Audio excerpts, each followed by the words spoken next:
जैसा कि मैं आपको बताना चाहूँगा कि जो मेरी लाइफ का मैं पर्सनल एक्सपीरियंस बता रहा हूँ कि एक इंसान को बनने में ना उसके सराउंडिंग्स डिपेंड करती है। और आज मैं कुछ ऐसे सराउंडिंग्स के साथ ही घिरा हुआ हूँ, 90% बता रहा हूँ, जो मुझे ग्रो करना देख ही नहीं सकती। ये मेरे 11 साल का एक्सपीरियंस मैं आपको बता रहा हूँ। वो आपके सामने अच्छा ही बोलेंगे, अरे आप रुद्र अच्छा कर रहे हो, आप ये कर रहे हो, आप वो कर रहे हो, बहुत।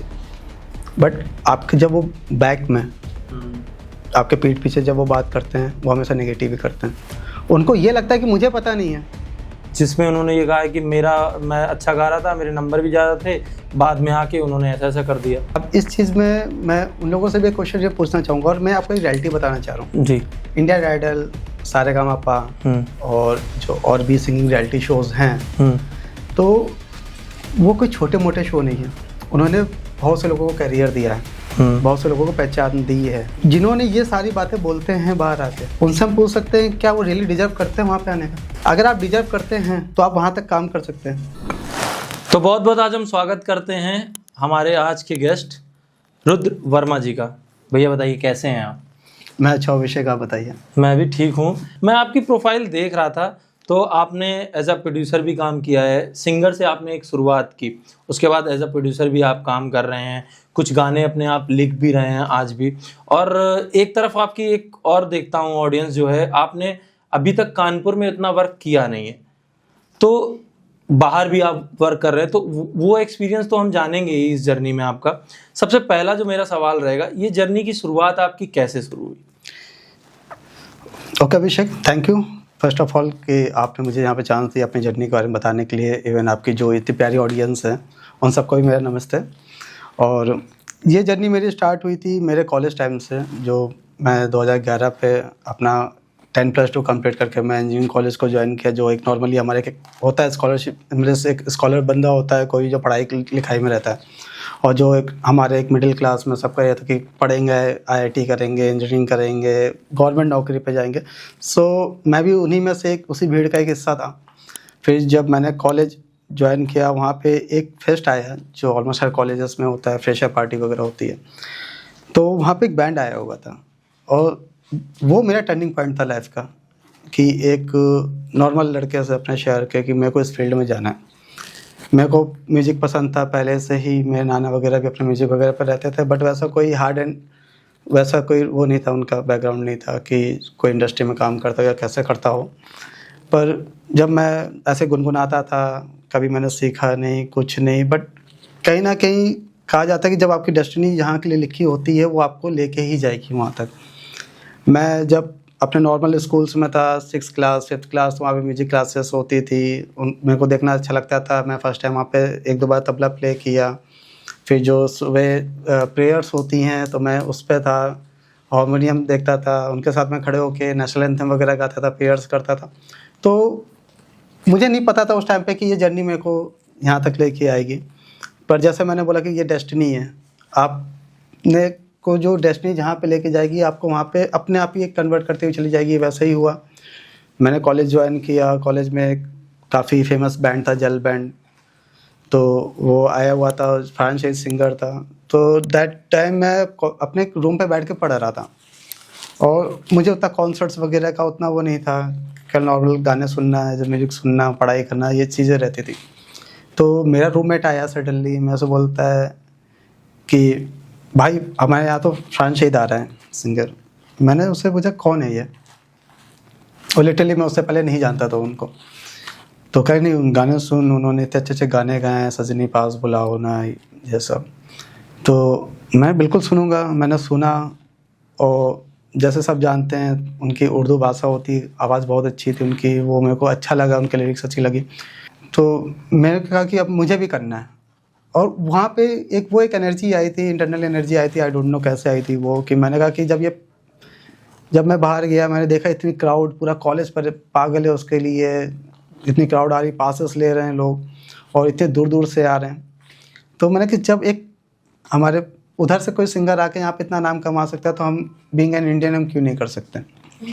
तो फिर मैंने अपने जो मेरे रेस्पेक्टिव चेयरमैन थे कॉलेज के, जिनका सबसे बड़ा सपोर्ट रहा है मेरी इस जर्नी पे, आज मैं बन के बैठा हूँ, तो उनका बहुत बड़ा सपोर्ट रहा है। उन्होंने मेरे को वो राउट किया उस रूट में कि अगर तुझे ये चीज़ करनी है, म्यूज़िक पे जाना है, तो देखता हूँ मैं क्या कर सकता हूँ। तो वही रात के समथिंग 10 या 11 बजे होंगे, मेरे को आज भी याद है। मैंने उनको टेक्स्ट किया और मैंने कहा सर फरहान शहीद आ रहा है, मेरे को भी अपने यहाँ बैंड फॉर्म करना है कॉलेज में। तो कह के ठीक है कर ले। तो मैंने कहा हमें इंस्ट्रूमेंट्स की ज़रूरत होगी।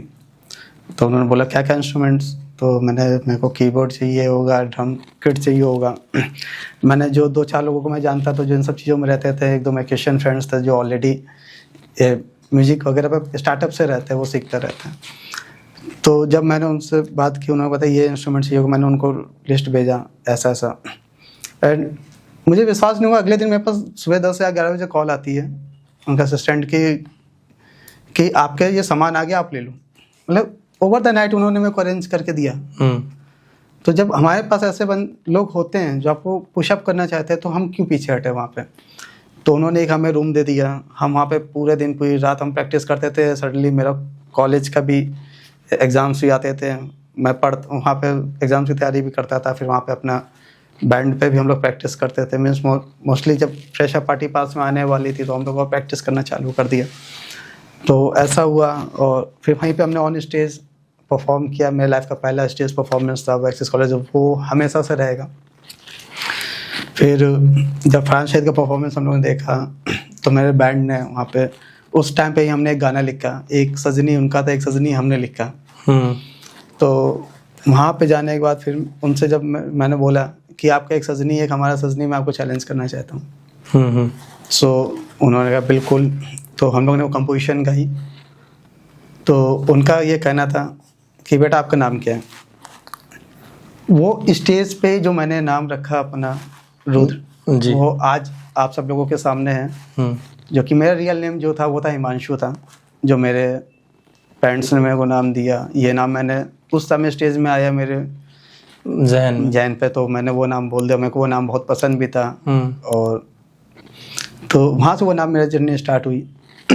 फिर उसके बाद से अब कहते नहीं एक चिंगारी लग चुकी थी उस पे। तो फिर उसके बाद मैं कई जगह हम लोग ने परफॉर्म किए हैं, खुद के मैंने शोज़ ऑर्गेनाइज किए हैं।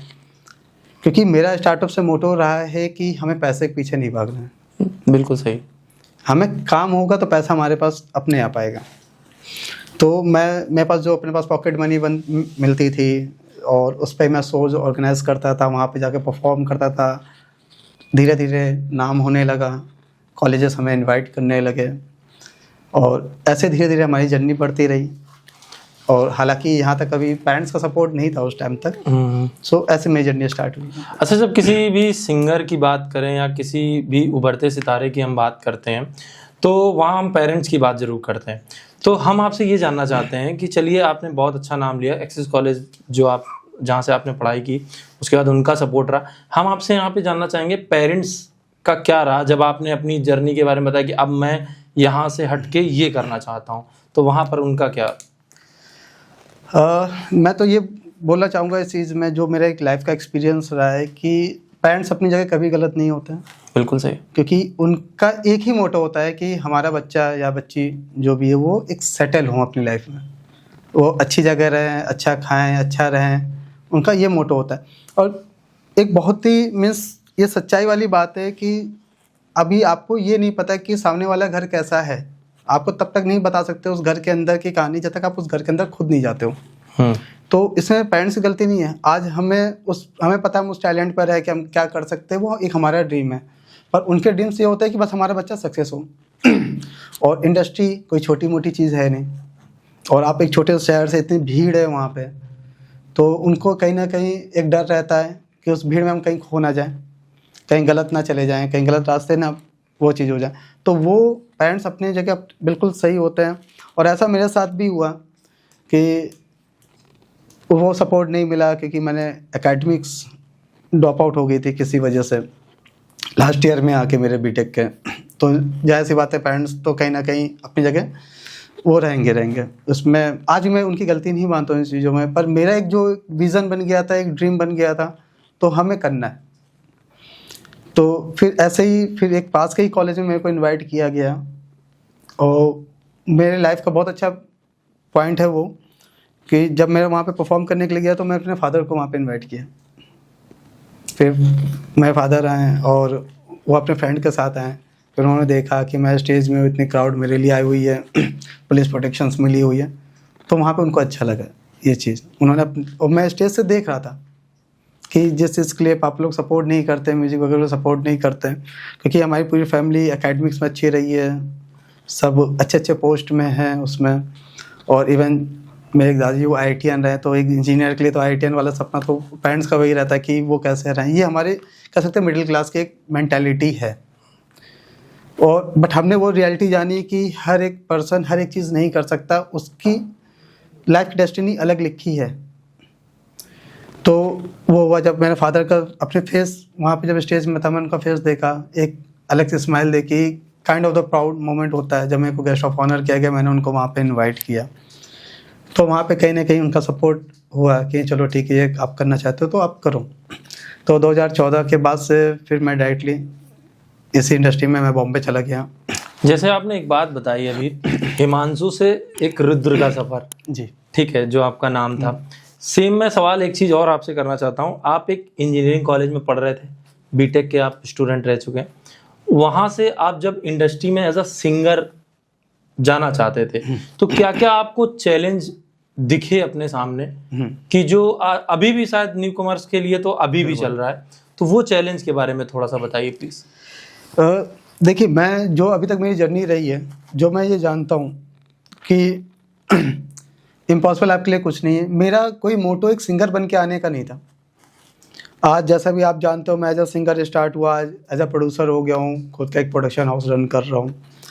तो मेरा ये जर्नी ये नहीं था कि मेरे को सिंगर बन के ही आगे लाइफ को लेके चलना है। मुझे ये करना है कि इफ़ मेरे को यहाँ पे एक बर्थ मिला है या मेरे को जन्म मिला हुआ है, तो मैं कुछ ऐसा करके जाऊँ कि लोग मेरे को जाने। मेरे को एक भीड़ पे रह के आए, अपना नौकरी किया, वैसे करके वो चीज़ नहीं करनी है, क्योंकि वो चीज़ हम ऑलरेडी सराउंड्स में देख रहे हैं। तो मेरा एक मोटो था कि मेरे को नाम बनाना है, और कहीं ना कहीं मेरे को मोटिवेशन सामने वाले को देख के, जैसे मैंने फरहान शहीद को देख के मेरा एक मोटिवेशन आया कि अगर ये कर सकते हैं तो हम क्यों नहीं कर सकते। देन आफ्टर जो हम मूवीज़ वगैरह पे देखते हैं, टीवी में जिनको देख रहे हैं, आज मैं उनके साथ काम कर रहा हूँ, तो एक मेरे लिए वो मोटो रहा कि अगर ये लोग भी इंसान हैं, अगर ये कर सकते हैं तो मैं क्यों नहीं कर सकता। तो वो था। फिर उसके बाद जो मेरी जर्नी एज अ सिंगर से, जैसा आपने पूछा मैं एज अ प्रोड्यूसर क्यों हो गया, तो मैं लाइफ को जितने भी हमारे न्यू कमर्स हैं, मैं उनको यही बोलना चाहूँगा कि अगर आपके पास, आपको लगता है आप किस लेवल तक जा सकते हो, आप टाइम से पहले कुछ डिसीजंस ले लेते हो अपने लाइफ के, तो ये आपके लिए बहुत अच्छा है जी। अब मुझे पता था कि मैं जब सिंगर आ रहा हूँ, मैं सीखा नहीं है मुझे, तो मुझे पता है कि मैं सीखा नहीं तो मैं बहुत ज़्यादा दूर तक नहीं जा सकता हूँ। जब मैं बहुत ज़्यादा दूर तक नहीं जा सकता हूँ, तो मुझे अपना वो टाइम बर्बाद नहीं करना है। ज़बरदस्ती का मुझे अपने ऊपर सिंगर का टैग लेके नहीं चलना है। मैंने अनप्लग्स किए, काफ़ी पॉपुलर भी हुए हैं, रैंकिंग मेरे को मिली कुछ, और लोगों ने पसंद भी किए वो गाने, मेरी आवाज़ में। ओरिजिनल सिंगरों से भी मेरे को रिस्पॉन्स मिले इस बात के लिए, it was better than us. तो वो मेरे लिए, उसको मैंने पॉजिटिव वे पे लिया, बट रियलिटी तो मैं जानता हूँ ना। बिल्कुल सही है कि मैं कहाँ तक चीज़ों को जा सकता हूँ। मैं लिख सकता हूँ गाना, मैं लिख रहा हूँ, कंपोज कर रहा हूँ, और मुंबई जैसे शहर पे अपनी जगह बनाने के लिए अपने को कर रहा हूँ। तो मैंने मेजरली मेरा पार्ट था कि मेरे को स्टडी करना था, जो मेरा आज भी रहता है। मेरे को काम करना पसंद है, और मैं स्टडी कर रहा था कि कैसे इंडस्ट्री में पैसा जनरेट होता है, क्योंकि ये मेरे पास आया था दिमाग में जब मैं फर्स्ट टाइम बॉम्बे गया। जैसे मैं बताया, जो मेरे चेयरमैन सर थे एक्सिस कॉलेज के, मिस्टर राज सर, जो मेरे लाइफ के आइडल रहे, क्योंकि मैंने उनको देखा कि इतने बड़े आदमी इतना बड़ा कॉलेज चला रहे हैं, आज वो इस लेवल पे हैं, तो उन्होंने मेहनत की, कहीं ना कहीं से उन्होंने स्टार्ट किया होगा। तो वही स्टार्टअप अगर हम कर सकते तो हम उस लेवल पे क्यों नहीं पहुंच सकते। ये बिल्कुल सही है, तो ये हमारी रियल लाइफ की जर्नी है। जो भी लोग कुछ भी अचीव कर रहे हैं, वो इसी लाइफ से कर रहे हैं। तो वहाँ से मेरा हुआ, तो हम लोग, जब मैं वहाँ पे गया फर्स्ट टाइम, तो उन्होंने, उनके बहुत अच्छे फ्रेंड थे, मिस्टर विशाल रंजन मिश्रा, जो डायरेक्टर हैं, बॉलीवुड डायरेक्टर है, coffee with D movie, hotel Milan, ये सब आई उनके। तो उन्होंने उनसे मिलवाया। I just waited for him for the 2 hours. जब मैं फर्स्ट टाइम मिला, तो जब राज सर एक्चुअली बॉम्बे गए थे किसी काम से, उन्होंने बोला तो बॉम्बे में है, तो इनसे जाके मिल लो। उन्होंने मेरे को नंबर दिया। उस समय एक गाना हमने कंपोज किया था निंदिया, मैंने उनको वो ऑडियो भेजा था विशाल सर को, उनको अच्छा लगा, तो उन्होंने कहा कि ठीक है कल आके मेरे से मिलो। तो जब मैं उनसे मिलने गया, तो उन्होंने मेरे को HR म्यूज़िक जो है हमारे हिमेश रेशमिया सर का स्टूडियो, वहाँ पे बुलाया। मैं वहाँ पे गया तो जब मैंने फर्स्ट टाइम वो स्टूडियो देखा, मेन गेट के हम अंदर आए, मैं वहीं पे बैठ गया। सामने मेरे HR थे और जिनको मैं देखता आ रहा हूँ, उनके गाने एक टाइम पे जब हम लोग अकेडमी में आशिक बनाया आपने, एक बार आजा इतना पॉपुलर सॉन्ग सब क्रेजी थे उनके लिए। और उस समय वॉकमैन का चलता था, आता था, तो उस जनरेशन वाले हम लोग हैं। तो वो पर्सन मेरे सामने है और डिस्टेंस था ऑलमोस्ट आप मान सकते हो 60-70 मीटर्स का। तो जब मैं वहाँ पे बैठा, मैं एक उस एम्बियंस को फील कर रहा था, उस वाइब को फील कर रहा था खुद में। और उसके बाद फिर जब मैं वहाँ पे देखा तो उनकी बातें जो चल रही, 100 करोड़ 200 करोड़ नॉर्मली बात चल रही, तो मैं वो चीज़ ऑब्जर्व कर रहा था कि अगर ये 100 करोड़ 200 करोड़ कितना इजीली बात कर रहे हैं। आज हमारे मिडिल क्लास में आप 1 करोड़ दे दो तो बहुत होता है, बहुत होता है। इंसान ये सोचता है कि मेरे भी आने वाले 10 साल के सेटलमेंट हो गया है। मैं वहाँ पे देख रहा हूँ मेरे पर ये पैसा कहाँ से आता है। तो मैंने उस पर स्टडी करना चालू किया कि आफ्टर ऑल, और जो मेरा स्टार्टअप से रहा है कि मुझे काम नहीं मांगना है, मेरे को काम देना है लोगों को। कि मैं क्योंकि एज अ सिंगर आया तो मुझे काम मांगना पड़ेगा। बिल्कुल सही। मैं एज अ म्यूजिक कंपोजर हुआ तो मुझे काम मांगना पड़ेगा। एज अ म्यूजिक डायरेक्टर हुआ तो मुझे काम मांगना पड़ेगा। अब एज अ म्यूजिक डायरेक्टर हुआ तो म्यूजिक प्रोड्यूसर हुआ तो मुझे काम मांगना पड़ेगा। तो मैं ये स्टडी करता गया कि मुझे कहाँ से काम नहीं मांगना पड़ेगा। और मैं जो भी पैसा अपना अर्न करता था, कुछ करता था, वो अपने आप को बनाने में लगा देता था। अच्छी जगह बैठना, अच्छी जगह, क्योंकि एक दुनिया का बहुत कड़वी सच्चाई है, कोई भी इंसान अपने डाउन वाले के साथ बैठना नहीं पसंद करता। बिल्कुल सही। या तो अपने बराबर वाले के साथ पसंद करेगा और उससे प्रायोरिटी देगा वो अपने से ऊपर वाले को।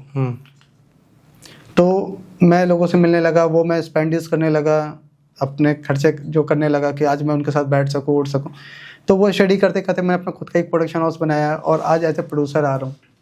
क्योंकि मैंने जो स्टडी किया कि एक प्रोड्यूसर एक लेवल होता है जो सबको पे आउट करता है, और इंडस्ट्री में भी जितने लोग काम कर रहे हैं वो भी कमाने के लिए कर रहे हैं। बिल्कुल सही।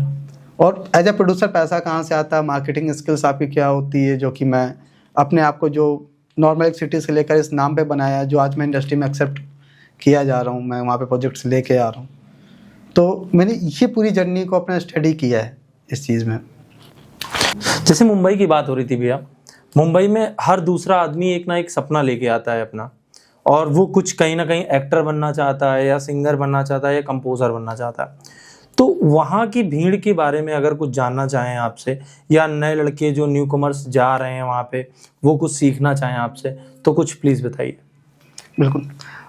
जो कि मेरा अभी तक एक्सपीरियंस रहा है और इंडस्ट्री से रिलेटेड है, और मैं न्यू कमर्स के लिए यही बोलना चाहूँगा कि बहुत सारी चीज़ें मैंने एक्सपीरियंस की अपनी लाइफ में वहाँ पे। क्योंकि यह जर्नी बहुत ज़्यादा इजी नहीं रही है, मुझे भी ऑलमोस्ट 11 साल लगे आज इस लेवल तक आने में, और अभी भी नहीं मानता ये मेरा कोई लेवल है, मेरे को बहुत सारी चीज़ें करनी है। तो सबसे पहले जैसे मैंने एक लाइफ का डिसीजन लिया था कि आप सबसे पहले आप अपने अंदर ये जानो कि आप एग्जैक्टली क्या कर सकते हो। ये ज़रूरी नहीं लाइफ में कि आप एज अ सिंगर हो तो आप सिंगर ही बन के आगे जाओ। अगर आपको जिस चीज़ में भी करना है जी, लाइफ में, आपको अपना बनाना है, जिस पे आपको इंटरेस्ट है, तो पहले बात तो आपको पेशेंस रखना पड़ेगा। सबसे पहला इम्पोर्टेंट काम है बॉम्बे में अगर आपको सर्वाइव करना है तो। दूसरी चीज़ें, आपके कॉन्टेक्ट्स बहुत ज़्यादा इंपॉर्टेंट होते हैं, बट कॉन्टेक्ट्स भी आपके तब काम आते हैं जब आपके अंदर वो टैलेंट हो। ओके। एक एग्जांपल ले लेता हूँ कि मैं कानपुर से हूँ, मैं बॉम्बे में काम कर रहा हूँ। मेरा कोई बंदा आ जाता है कि रुद्र भैया मैं गाना गाता हूँ, मुझे काम चाहिए। मैं चाहूँगा वो काम करे, या मैं किसी के पास एज अ कॉन्टेक्ट में किसी के पास भेज सकता हूँ कि ठीक बेटा जाके एक बार उनसे मिल लेना, मैं बोल दूंगा। ठीक है। तो कॉन्टेक्ट्स आपके कहाँ काम आते हैं? 2 सिचुएशंस होती हैं। आप जैसे किसी के पास डायरेक्ट जाते हो, ये एक रियलिटी बताने जा रहा हूँ मैं इंडस्ट्री की। अभी एज एग्जांपल ले लिया, किसी आप अच्छे म्यूजिक डायरेक्टर के पास चले गए, एक नया न्यू कमर है, कानपुर से गया, पैसे इकट्ठा किया उसने, कैसे भी करके अपना वहाँ पे गया। आप उनके पास जाएगा, बोलेगा सर एक बार मुझे सुन लीजिए, सर एक बार मुझे सुन लीजिए। उस मोमेंट में वो म्यूजिक डायरेक्टर या वो रेस्पेक्टिव सिंगर या जो भी हैं वो नोन फेस हैं, वो आपको सुनेंगे और उनका जो स्टेटमेंट होगा, हाँ बेटा अच्छा गाया और मेहनत करो। ठीक है। वहीं पे अगर जो आपका कॉन्ट्रैक्ट के थ्रू आप जाते हो, तो वहाँ पे वो आपको क्या बोलेगा, जैसे सपोज मैंने किसी बोल दिया कि हाँ ये बच्चा आ रहा, आप एक बार उसको सुन लीजिए, तो वहाँ पे वो तसल्ली से सुनेगा। सुनने के बाद वो उसको रिजल्ट देगा कि हाँ बेटा इस चीज़ में काम करो, फिर आगे कुछ देखते हैं। यहाँ पे कॉन्ट्रैक्ट आपका काम आता है, बट इनकेस अगर आप उस बेस पे आप टैलेंटेड नहीं हो तब तक फिर वो भी काम नहीं देगा। ये तो रियलिटी है ही है। और अगर आप किस चीज़ में भी हो तो आपको क्रिएटिव बनना पड़ेगा, क्योंकि इंडस्ट्री क्रिएटिव की दुनिया है। आपके पास नया क्या है, आप एज अ न्यू कमर अगर आप जा रहे हो, जाहिर सी बात है आप कुछ ना कुछ दूसरे सिंगर्स का गा के ही जा रहे होगे। बिल्कुल बिल्कुल। आपके पास अपना खुद का नया क्या है, क्योंकि हर एक टाइम पे जो नया गाना आता है वो नया ही गाना होता है। वो नई लिरिक्स होती है, नया म्यूजिक होता है, न्यू कंपोजिशन होती है, न्यू थॉट्स होते हैं। हर एक लिरिक्स पे एक लिरिक्स राइटर का एक अपना थॉट प्रोसेस होता है, उसका एक्सपीरियंस होता है, उसके बोल सकते हैं उसकी भावनाएं होती हैं उसमें। उसने जैसे एक बात रुद्र भैया और करना चाह रहा था आपसे कि जैसे लाइव शो वगैरह होते हैं, इंडियन आइडल की बात कर लें या और भी म्यूजिक इवेंट होते रहते हैं, जो शो होते रहते हैं, उनमें जैसे किसी को जाना है, कोई लड़का है उस पे जाके ऑडिशन दे रहा है, तो एक चीज़ जो सुनने में हमको भी आती है और शायद पब्लिक ने सबने सुना है कि पैसे लेके हो गया उसका ऑडिशन, या उसने ऑडिशन दिया उसका क्लियर हो गया और उससे अच्छा भी सिंगर था वो नहीं क्लियर कर पाया, तो उसमें क्या ये सब चीज़ें चलती हैं क्या थोड़ा बहुत? इस क्वेश्चन में मैं आपसे क्वेश्चन पूछना चाहूँगा जी जी, कि ये बातें आपने किन लोगों से सुनी है? बहुत से हैं जो देने गए होंगे ऑडिशन, उन्हीं ने ही आके न्यूज़ चैनलों पे आके उन्होंने इंटरव्यू अपने दिए हैं जिसमें उन्होंने ये कहा है कि मैं अच्छा गा रहा था, मेरे नंबर भी ज़्यादा थे, बाद में आके उन्होंने ऐसा ऐसा कर दिया। ठीक है, अब इस चीज़ में मैं उन लोगों से भी क्वेश्चन जो पूछना चाहूँगा, और मैं आपको एक रियलिटी बताना चाह रहा हूँ। जी। इंडियन आइडल, सारेगामापा और जो और भी सिंगिंग रियलिटी शोज़ हैं, तो वो कोई छोटे मोटे शो नहीं है। उन्होंने बहुत से लोगों को करियर दिया है, बहुत से लोगों को पहचान दी है। जिन्होंने ये सारी बातें बोलते हैं बाहर आके, उनसे हम पूछ सकते हैं क्या वो रियली डिजर्व करते हैं वहाँ पे आने का? आपकी नज़र में मतलब वो फेलियर ही थे? अगर आप डिजर्व करते हैं तो आप वहाँ तक काम कर सकते हैं। मैं किसी रियलिटी शोज़ में नहीं गया, बट आज आप लोग के सामने हूँ, तो मुझसे कौन पैसा मांगेगा वहाँ पे? बिल्कुल सही। और बहुत अच्छा एग्जांपल बता रहा हूँ, जो शायद जब हम डिस्कस करें तो मैंने बोला भी होगा कि मैं एक फ्लैट पे रहता हूँ, एक सामने एक फ्लैट है, ठीक है। हम यहाँ से बैठ के उस फ्लैट को जज कर सकते हैं कि अंदर कैसे लोग रह रहे हैं, क्या कर रहे हैं, वो लोग ऐसे होते हैं, इतने लोग आते हैं, इतने लोग जाते हैं। आपको उस फ्लैट के अंदर तक की रियलिटी तब पता चलेगी ना जब उसके अंदर तक जाओ। जब आप उस घर के अंदर नहीं गए तो आपको नहीं पता होगा ना कि कौन सा सामान कहाँ रखा है, उनकी लाइफ स्टाइल कैसी है। तो बाहर से रह के आप जज करते रहोगे लाइफ टाइम, और उस जजमेंट के ही चक्कर में आप अपने करियर को और पीछे लेके जा रहे हो। ठीक। दूसरी चीज़ कि आप बोल रहे हो पैसा का डिमांड, एक रियलिटी शो को बनाने में करोड़ों रुपए लगता है। बिल्कुल ठीक। और टॉप 30 कितने लोग जाते हैं? ऑलमोस्ट 30 है ना, जो स्टूडियो राउंड पे गए। 30 बंदों से बहुत से लोग बोलते हैं, मैंने भी सुनी ये बात है कि मैं भी इसी शहर से निकला हूँ, हम भी छोटे शहर से निकले हैं, नए न्यू कमर्स के साथ मैंने भी स्ट्रगल किया है, उन लोगों के बीच में रहा हूँ। आपके पास इतना पैसा है कि आप वो शो को बना पाओगे? कभी नहीं, पॉसिबल ही नहीं। जिसने आपको एक ऑडिशन, किसी सिटी में एक ऑडिशन जो होता है, एज ए प्रोड्यूसर मैं बता रहा हूँ आपको, एक प्रोडक्शन हाउस में एक सिटी का ऑडिशन में कम से कम 3 से 4 लाख रुपए जाता है, एक ऑडिशन करवाना। जहाँ पे आप ऑडिशन देने जाते हो, कितनी भीड़ आती है वहाँ पे? बहुत ज़्यादा। अगर आप उसको एनालिटिक करें, आप उसको कैलकुलेट करेंगे, 30 बंदा है, कितना डिमांड करेंगे वो? 5 लाख रुपए। 5 लाख से आप लेके चले जाओ, 30 बंदों में कितना अमाउंट आएगा? उतने में उनका शो हो रहा है क्या? नहीं, पॉसिबल ही नहीं है। तो मैं तो इन सब बातों को गलत ही मानता हूँ। अगर आप डिजर्व करते होंगे तो आप बिल्कुल वहाँ तक पहुँचेंगे, क्योंकि वहाँ पे आपकी ऑडियंस आपको देख रही होगी ना। अगर अब मैं ये भी क्वेश्चन करना चाहूँगा कि आपसे चलो उन्होंने पैसा मांगा और आपको लगता है आप डिजर्व करते थे, तो इस समय आप क्या कर रहे हो? बिल्कुल सही, आपने पैसे बचा लिए, ठीक। तो इस समय आप क्या कर रहे हो उन पैसों से? कुछ नहीं, आज आज से 5 साल पहले आप जा चुके हो। पहले आपने ऑडिशन दिया, आप आज भी वो कहानी बताते हो, मैं वहाँ पे गया था, मुझे पैसा मांग लिया गया, मैं ये ऑडिशन पे गया, मैं वो ऑडिशन पे गया, मैं वहाँ पे गया। तो आपसे पहली बात, पैसा किसने मांगा? अगर आपसे पैसा मांगा, आपने मना कर दिया, आप डिजर्व करते थे जैसा आप बोल रहे हो, उसके बाद आपने क्या किया इन 5 सालों में? कुछ नहीं। अगर आप डिजर्व हो तो आपको किसी की जरूरत नहीं है। आज इतने बड़े बड़े प्लेटफॉर्म से, सोशल मीडियाज में आज सबसे ज़्यादा इन्फ्लुएंसर्स हो रहे हैं, अपने इंडिपेंडेंट आर्टिस्ट बन रहे हैं। उस वीडियो में अगर आपका नाम आता है, उन लिस्ट में आपका नाम आता है, मैं आपकी बात को एक्सेप्ट करूँगा। बहुत बड़ी बात आपने यहाँ पे बोल दी। अच्छा, एक चीज़ और आपसे भैया पूछना चाहूँगा, रिवर्ब नेशन जो आपको अंतर्राष्ट्रीय स्तर पर है, उसमें आपको 3rd रैंक मिली, उसके बारे में थोड़ा ऑडियंस को बताइए कि किस तरह का वो प्लेटफॉर्म है और किस तरह के लोग वहाँ वर्क कर सकते हैं, कैसा क्या है? हाँ बिल्कुल, इस बात में मेरे से भी कई लोगों ने कई बार सवाल किए है कि आप एज अ सिंगर हो, आप वहाँ पे गाने डाल रहे हो, आप यूट्यूब में क्यों नहीं डालते हो?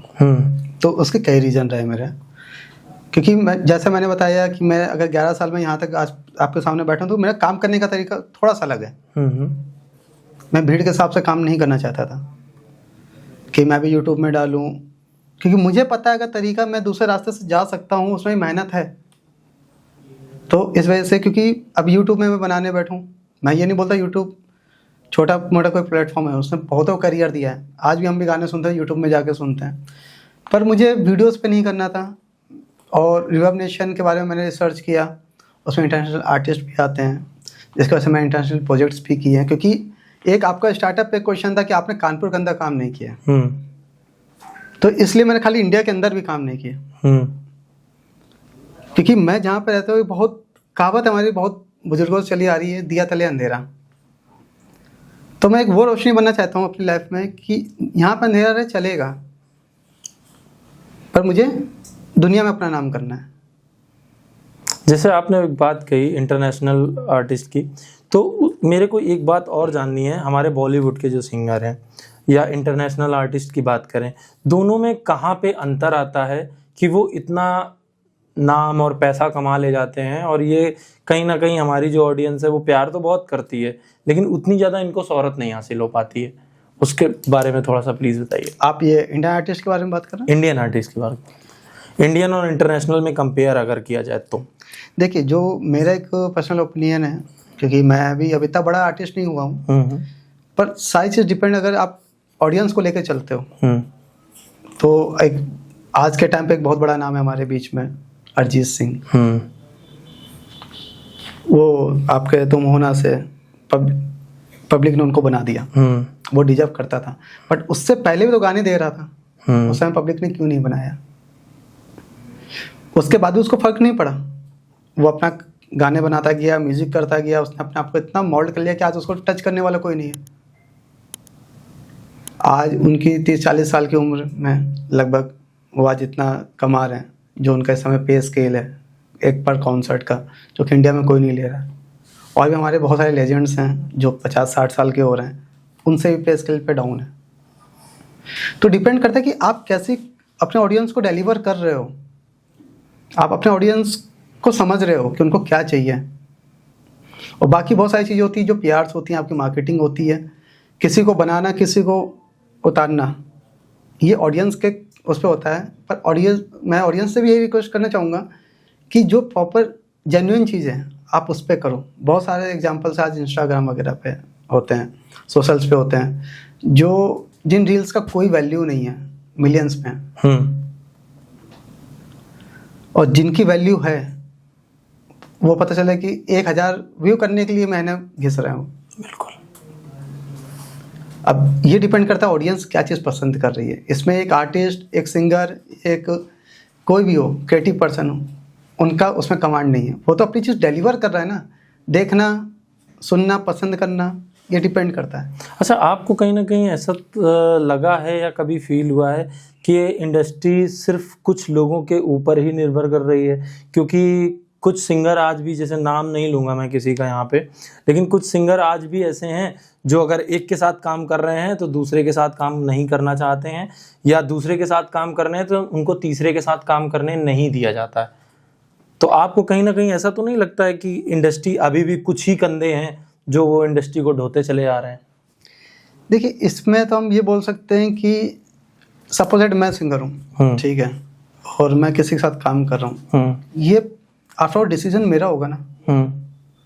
कोई ज़बरदस्ती मेरे से काम नहीं कराएगा, क्योंकि आप जिसके साथ आप काम कर रहे हो वो तो आपको पे आउट करेगा, दूसरे के साथ भी आप करोगे वो भी तो आपको पे आउट करेगा। लेकिन ऐसा भी तो होता है ना सर कि जब दूसरे के साथ काम कर रहे होते हैं तो उसको इंडस्ट्री से ही बाहर कर दिया जाता है, या उसको काम ही कहीं कहीं नहीं मिलता है। तो उस पर्सन को किसी के ऊपर डिपेंड होने की ज़रूरत ही क्या है? उसको पता है कि उसकी इतनी वैल्यू है कि सामने वाला पर्सन उसके साथ काम करना चाहता है, इसका मतलब उसकी वैल्यू है, उसके अंदर वो जीन है, वो चीज़ कर सकता है, तो उसके ऊपर डिपेंड होने की जरूरत नहीं। वो नहीं काम देगा तो खुद से भी तो कर सकता है अगर वो वहाँ तक पहुँचा है तो। अच्छा, एक चीज़ और मैं जानना चाहता हूँ भैया आपसे कि जैसे मैंने आपकी प्रोफाइल देखी थी तो उसमें जो आपकी ऑडियंस है वो कहीं ना कहीं आपके सिंगिंग स्किल को लेके बहुत ज़्यादा अपने भावनाएं भी प्रकट करती है, वो कहीं ना कहीं दिल से आपसे जुड़ी है। तो मैं एक चीज़ जानना चाहूँगा कि एज अ सिंगर आपको ज़्यादा कंफर्ट जोन मिलता है कि एज अ प्रोड्यूसर, या कहें कि गाना एक बनाने में, उसमें आपको कंफर्ट जोन मिलता है? जैसा कि मैं आपको बताना चाहूँगा कि जो मेरी लाइफ का मैं पर्सनल एक्सपीरियंस बता रहा हूँ कि एक इंसान को बनने में ना उसके सराउंडिंग्स डिपेंड करती है, और आज मैं कुछ ऐसे सराउंडिंग्स के साथ ही घिरा हुआ हूँ, 90% बता रहा हूँ, जो मुझे ग्रो करना देख ही नहीं सकती। ये मेरे 11 साल का एक्सपीरियंस मैं आपको बता रहा हूँ। वो आपके सामने अच्छा ही बोलेंगे, अरे आप रुद्र अच्छा कर रहे हो, आप ये कर रहे हो, आप वो कर रहे हो, बहुत ही, बट आपके जब वो बैक में आपके पीठ पीछे जब वो बात करते हैं वो हमेशा नेगेटिव ही करते हैं। उनको ये लगता है कि मुझे पता नहीं है, बट मैं कानपुर से लेकर मैं बॉम्बे तक का सफ़र किया हूँ 11 सालों में, तो मैंने दुनिया देख के बैठा हूँ। मैं इंसान को पढ़ने की आदत है, मैं मूवीज़ में बिहाइंड द कैमरा मैंने काम किया हुआ है, कहानियाँ हमारे सामने बनती है, तो उनको ये लगता है कि मुझे नहीं पता, पर पता मुझे सब होता है। फ़र्क इतना ये होता है कि मैं उनको साथ में लेके चल रहा हूँ, वो कितना मेरे साथ चलना चाहते हैं। और जो आपने थोड़ी देर पहले क्वेश्चन पूछा कि कोई इनके साथ काम करना चाहता है, इनके साथ नहीं करना चाहता, ये भी वही चीज़ है कि ये मेरे ऊपर है, मैं उनके ऊपर डिपेंडेबल नहीं हूँ ना।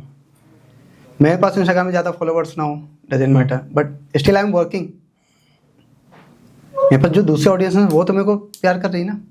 मैं आपको बताता हूँ कि मैंने अभी कुछ टाइम पहले जब मैं अपना प्रोडक्शन स्टार्ट किया हुआ था तो मैंने रियलिटी शो करने के लिए पहले किया हुआ था, मैं एक नॉर्मल इवेंट्स करने के लिए, और कानपुर में मैंने इवेंट्स लेके आया हूँ।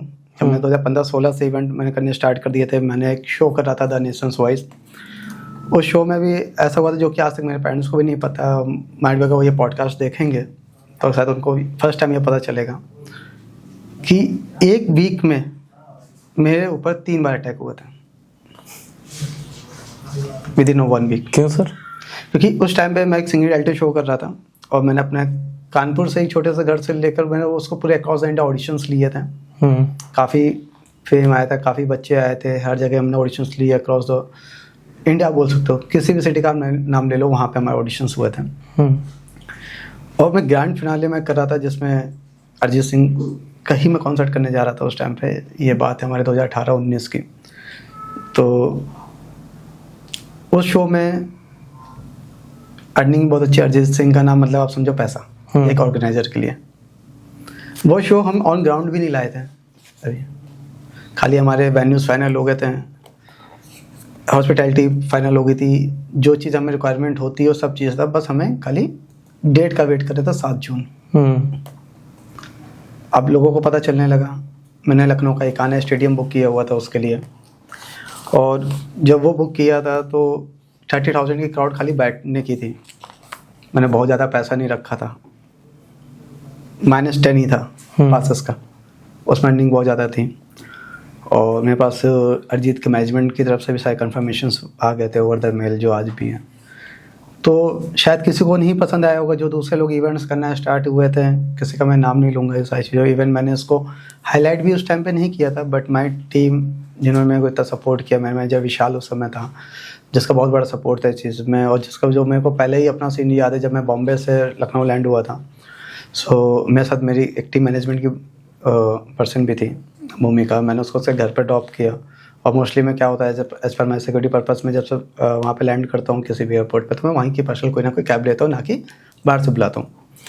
तो मैंने लिया उनको, मैंने ड्रॉप किया, मैं वहाँ से वापस आ रहा था, तो मैंने क्या देखा कि बगल से एक गाड़ी आ रही है, ब्लैक स्कॉर्पियो। ये बात है आपके लखनऊ, जैसे हम एयरपोर्ट क्रॉस करते हैं एक टोल पड़ता है, उससे पहले बंथरा आई थिंक है वो, तो वहाँ पे था।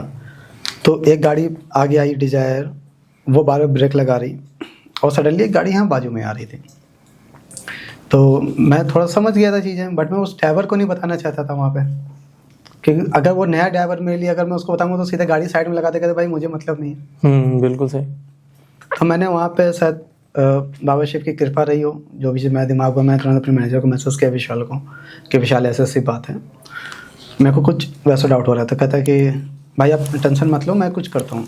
तो उसने जो भी सिक्योरिटी में 100 नंबर वगैरह डाल करके, या कमिश्नर वगैरह को जो भी कॉल करके उसने वहाँ पे सिक्योरिटी अरेंज करवाई वहाँ पे टोल पे। तो उन्होंने ये बोला था बस आप अपनी गाड़ी मत रुकने देना। तो मैंने अपने सीट बैंड की, और जो विंडो के बीच में एक गैप होता है, मैं वहाँ पे अपना करके बैठा कि यार कोई बाई चांस कुछ होता भी है तो हम सेफ रहें। मैं ड्राइवर को भी ये बात बोली सेम। तो ड्राइवर सडनली बोला सर आप इतने अचानक से लेट क्यों गए? मैंने कहा कि मैं फ्लाइट से आया हूँ तो मैं सर दर्द हो रहा है, ऐसा था।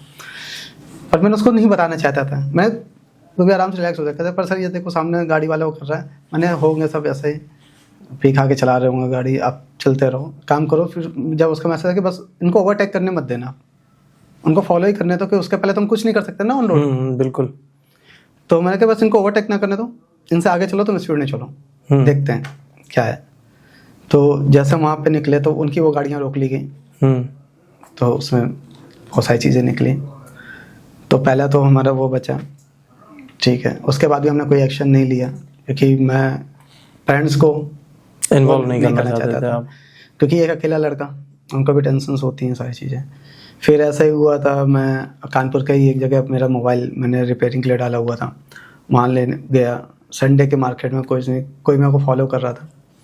तो सर जो अपने, जो आप जानते होंगे कानपुर में फेमस मार्केट है सागर मार्केट, में वहाँ पे नीचे गया मोबाइल लेके। संडे के दिन कोई वैसे नहीं होता है, तो स्पेशली वो पर्सन मेरे को मोबाइल देने आया। जैसे मैं ऊपर गया तो जो बेसमेंट की शॉप्स होती हैं, करीबन 8 या 9 स्टेप्स के स्टेयर्स होती है वहाँ पे, तो किसी ने मेरे को जो चैनल होता है वो स्लाइड कर दिया। सडनली मैं वहाँ पे गया तो काफ़ी उस समय इंजरी हुई। देन आफ्टर मैं लखनऊ, जब अर्जित का ही मैं ब्लूप्रिंट करके आ रहा था अपनी मैनेजमेंट टीम के साथ वहाँ पे, तो वहाँ पे मेरी गाड़ी में पीछे से वो किया गया था, टक्कर मार गई थी सीधे सीधे, वो जाकर हमारे ट्रक में घुसी थी।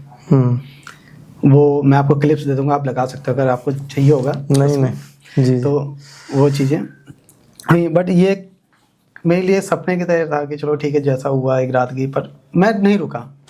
फिर हालांकि उसके बाद से लोगों का कोई ऐसा सीन नहीं हुआ, क्योंकि उन्होंने भी ये समझ लिया ये लड़का तो रुकने वाला नहीं है। हालांकि वो शो मुझे वहाँ पे कैंसिल करना पड़ा। बहुत सारे लोग आते थे मेरे को बोलते थे कि आपने ये शो कैंसिल कर दिया, ये कर दिया, वो कर दिया। और कानपुर के अंदर भी बहुत से लोग ये बोलते हैं कि रुद्र ऐसा है, रुद्र वैसा है। टू बी वेरी फ्रैंक, आज उनको मैं यही चीज़ बताना चाहूँगा कि आप किसी के बारे में जब तक उसकी जर्नी आप नहीं जानते, आप कैसे बोल सकते हो कि रुद्र ऐसा। क्योंकि उस टाइम पे मैंने एक इवेंट करता था, नॉर्मल एक रजिस्ट्रेशन फीस बच्चों की रखी हुई थी, समथिंग 1000 रुपीज़ के कुछ आसपास।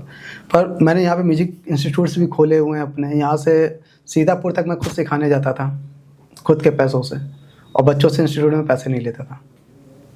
उनको जो भी एक हफ्ते में वो सीखें, हर हफ्ते में एक इवेंट ऑर्गेनाइज करता था कि वो जो यहाँ पे सीख रहे हैं वो वहाँ पे मेन स्टेज में परफॉर्म भी करें।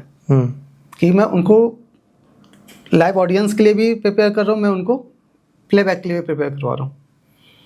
तो ये चीज़ें भी लोगों को, क्योंकि बहुत सारे स्टूडेंट्स मेरे पास हो गए थे यहाँ पे जो आज अच्छा कर रहे हैं चीज़ों पे, तो वो हुए थे।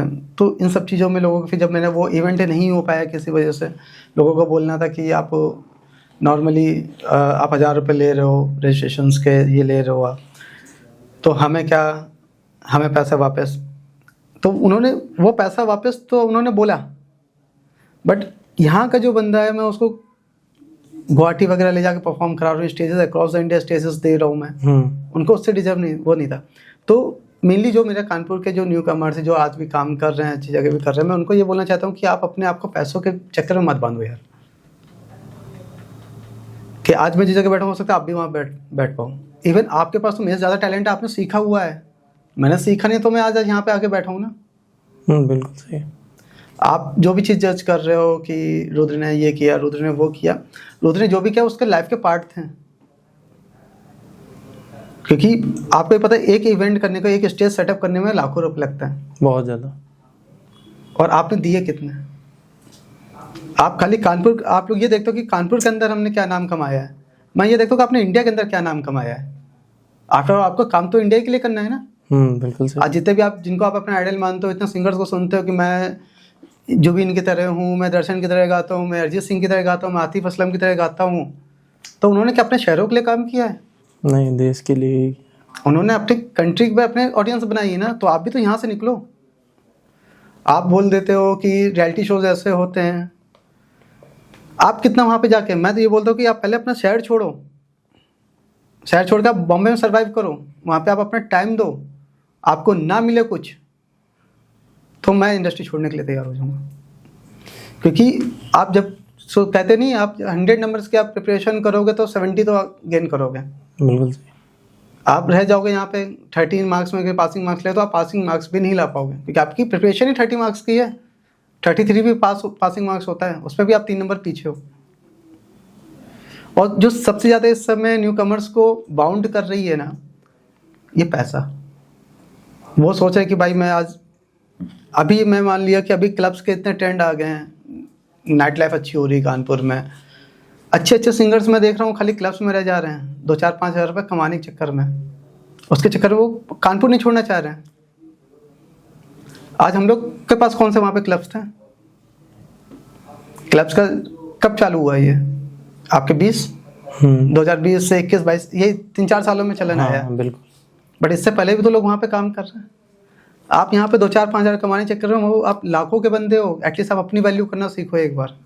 आपको कोई भी इवेंट वाले बोल देता है कि हमारे लिए फ्री में आ जाओ, आप चले जाते हो, वो आपको स्टेज, आप ये नहीं देखते कि उस जो पर्सन आपको बुला रहा है उसकी अभी क्या वैल्यू, वो आपको क्या आउटरीच दे रहा है।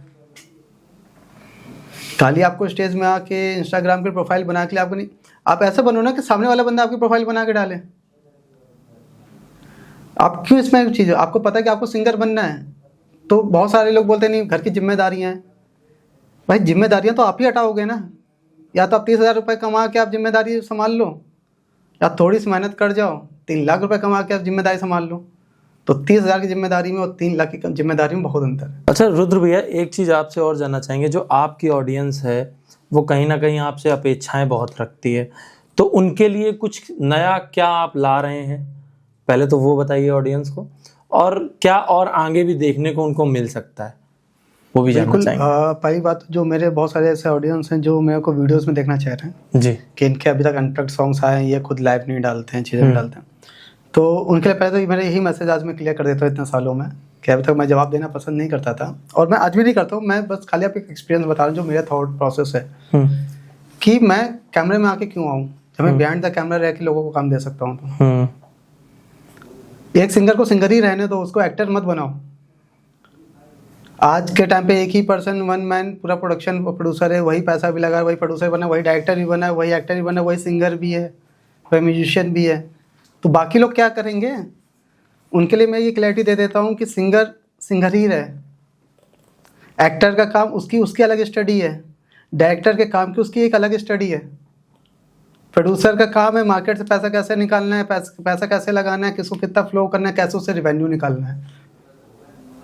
तो वन मैन के चक्कर में जो लोग रहते हैं कि खुद का गाना बना के खुद की वीडियोस निकाल रहे हैं, तो कोई मतलब नहीं उससे। वो आप करते रहोगे, टाइम लगता रहेगा, फिर आप बोलोगे 15 साल मैंने घिस दिया, फिर उसके बाद रेस्पॉन्सिबिलिटी है इसके पास आई जाती है कि आपके पास आपकी फैमिली है, या तो आपके पास फैमिली ना हो तो आप 50 साल दे दो। बहुत अच्छा एग्जांपल अरिजीत सिंह, अभी तक आप किसी वीडियो में खुद देखा है उसको आपने? नहीं, अभी आया जरूर एक वीडियो उनका, एक वीडियो भी आया, कितने सालों के बाद आया, बनने के बाद आया ना। अब आप बन जाओ तो कुछ भी करो, कि आप तो राजा हो, आपको रोकने वाला कौन है? अच्छा, आपकी ऑडियंस जो चाहती है कि आपका कोई नया शो वगैरह कुछ आ रहा हो, तो उसके बारे में जी बिल्कुल, मेरा अभी खुद का एक रियलिटी शो, मैं लाइव सिंगिंग रियलिटी शो कर रहा हूँ, जिसका मेन यूएसपी है कि ये कुछ भी नॉन स्क्रिप्टेड रहेगा, पूरा नो ड्रामा, नो आपके पॉवर्टी कि आपके घर में जो आजकल आप रियलिटी शोज वगैरह पे देखते हो बहुत सारे कि गरीबी दिखा रहे हैं कि उनके फादर रिक्शा चला रहे हैं, उनके फादर ये कर रहे हैं, उनके घर में खाना नहीं है, वो रोड से उठ के आ रहा है। तो वो हम बिल्कुल नहीं दिखा रहे हैं, क्योंकि हमें किसी घर के अंदर क्या वो हमें दिखाने की जरूरत नहीं। वो अगर बंदे को हम टैलेंटेड है, वो डिजर्व करेगा, तो वो अपने घर की स्थिति पूरी सही वो खुद करेगा। हम उसके घर की कहानी दुनिया को दिखा के क्या कर रहे हैं? बहुत अच्छा एग्जाम्पल है, अभी तक आपने जितनों का भी गरीबी दिखाई, बहुत सारे थे जो विनर हो गए और जो विनर नहीं हुए हैं, तो जिनके सामने आपने वो स्थिति उनकी दिखाई कि वो प्याज खा रोटी खा रहे हैं, खाने को नहीं है, क्या इस ऑडियंस ने उनको पैसा दिया है?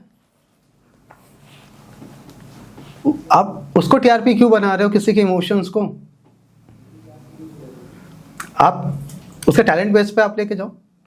हम उसको ऐसा बनाएंगे कि मेरे जो शो में है, मैंने क्लियरली बोल के रखी हुई प्रोडक्शन टीम को, मेरे को कोई भी स्टोरी लाइन नहीं चाहिए। मेरे को किसी घर में कैमरा नहीं भेजना है कि आप जाओ उनके फादर रिक्शा चलाते हैं, क्या चलाते हैं, उस पर जाएं। मुझे कुछ नहीं करना है। कोई आप नॉर्मल ऑडिशंस लो, ज्यूरीज मैंने रखी हुई है, रेस्पेक्टिव ज्यूरी जो आपके इंडियन आइडल वगैरह के भी जो रनर्स रहे हैं, ये सारे चीज़ें रहे हैं जिनके साथ मैं अभी कॉन्टेक्ट में चल रहा हूँ। और बहुत अभी जजेस में रिवील करने वाला हूँ मोस्ट प्रोबेबली नेक्स्ट मंथ पे, क्योंकि अभी प्री प्रोडक्शन चल रहा है। और ये जो रियलिटी शो, ये केवल हमारे इंडिया के रियलिटी शो नहीं है, it's become a south Asia Pacific reality show. Means इसमें हम इंडिया के साथ साथ भूटान, नेपाल एंड श्रीलंका, इनके कैंडिडेट्स को भी हम इसमें ला रहे हैं। वो उनको लाने का मेरा मकसद ये है केवल कि हम अपने जो इंडिया जिससे जानी जाती है अपने पड़ोसी देशों को साथ में सपोर्ट करने के लिए। मैं गवर्नमेंट में तो नहीं हूँ जो मैं उस चीज़ में उनको सपोर्ट कर पाऊँ, बट मैं टैलेंट फील्ड में हूँ, तो मैं वहाँ के टैलेंट्स को भी यहाँ पे ला सकता हूँ। शो का नाम जरूर रिवील कर दीजिए सर। शो का नाम है glance, live singing reality show, जो कि पूरा नाम है ग्लैंस ऑफ इंडिया। सो अभी हमारे यही अभी कुछ प्रोडक्शन में बात चल रही थी इसका टाइटल को लेकर। अभी कैसे क्या लॉन्च करेंगे उसका पूरा? अभी ये प्री प्रोडक्शन पे ऑडिशन स्टार्ट होने वाले हैं मोस्ट प्रॉब्ली अभी नेक्स्ट वीक से। मैं इन तीनों कंट्री में, क्योंकि जो मिनिस्ट्री ऑफ अफेयर्स और कल्चरल एक्टिविटीज़ हैं उनसे मेरी मीटिंग्स है अभी नेक्स्ट मंथ पे। सो मोस्ट प्रॉब्ली मेरे को श्रीलंका भी जाना है, भूटान, नेपाल, ये सब चीज़ें करने के बाद फिर हमारे ऑडिशंस यहाँ पे स्टार्ट हो जाएंगे। अच्छा सर, एक चीज़ बस आपसे लास्ट जानना चाहूँगा कि जो न्यू कमर्स आ रहे हैं, इंडस्ट्री में काम करना चाहते हैं, या एज अ सिंगर आ रहे हैं या कंपोज़र आ रहे हैं, उनके लिए आपका क्या मैसेज है? एक वो मैसेज ज़रूर दे दीजिए, और आपका एक्सपीरियंस क्या रहा है और उससे वो क्या सीख सकते हैं, वो प्लीज़ बताइए।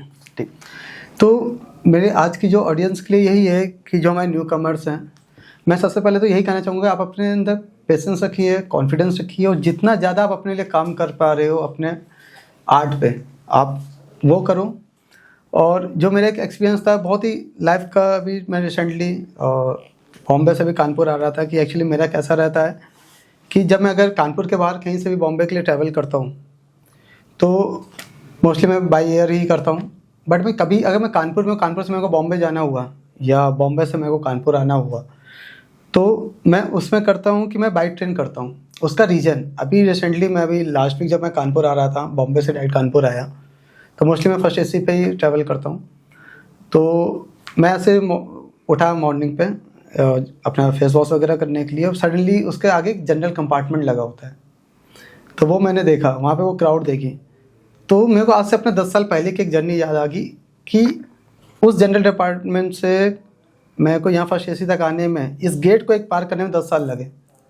लिटरली उस टाइम पे मेरे आंखों में आंसू थे कि आज मैं जब यहाँ पे ट्रैवल कर रहा हूँ, यही एक रीज़न है जो मैं बॉम्बे से लेकर कानपुर के लिए उसमें करता हूँ, ताकि मेरे को वो सुकून की नींद मिलती है। क्योंकि आज से 10 साल पहले मेरे को उसी गेट में बैठ के जाना पड़ता था वहाँ तक, बॉम्बे तक, 24 घंटे उस गेट में जगह नहीं मिली, वॉशरूम के पास बैठे हुए हैं, ये चीज़ें लिटरली मैंने फेस की है। इवन जो मेरे साथ में सपोर्टिव रहे हैं, जैसे विशाल वर्मा, जो मेरे स्टार्टअप से मैनेजमेंट संभालता रहा, वो पर्सन मेरे साथ तब से, जब मैं ऑडिशन देने के लिए अंदर जाता था, वो पूरी रात बाहर खड़ा रहता था।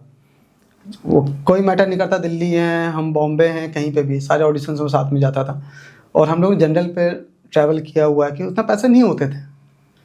तो बस यही है कि आप अपने स्ट्रगल से पीछे मत हटो। आपको बड़ा करना है तो बड़ा आपको सोच सकना पड़ेगा, आपको अपने शहर से बाहर निकलना ही पड़ेगा आपको। और जब तक आप शहर से बाहर नहीं निकलेंगे तब तक ऐसे बहुत सारी डिफ़िकल्टीज आती रहेंगी। और जैसे आज अगर आपके शहर से मैं निकल के यहाँ तक अगर आ सकता हूँ तो मेरे से बहुत ज़्यादा लोग डिजर्विंग हैं जो मेरे से अच्छी पोजीशन पे जा सकते हैं। तो बस बहुत बहुत धन्यवाद रुद्र भैया, इतना अच्छा संदेश आपने दिया। शायद ये मैसेज उन लोगों को बहुत ताकत देगा जो कुछ करना चाह रहे हैं, उनको प्लेटफॉर्म नहीं मिल रहा, या वो थक चुके हैं या हार मान चुके हैं, उनके लिए ये मैसेज बहुत काम करेगा। बहुत बहुत धन्यवाद जो आपने इतना कीमती सब समय दिया अपना।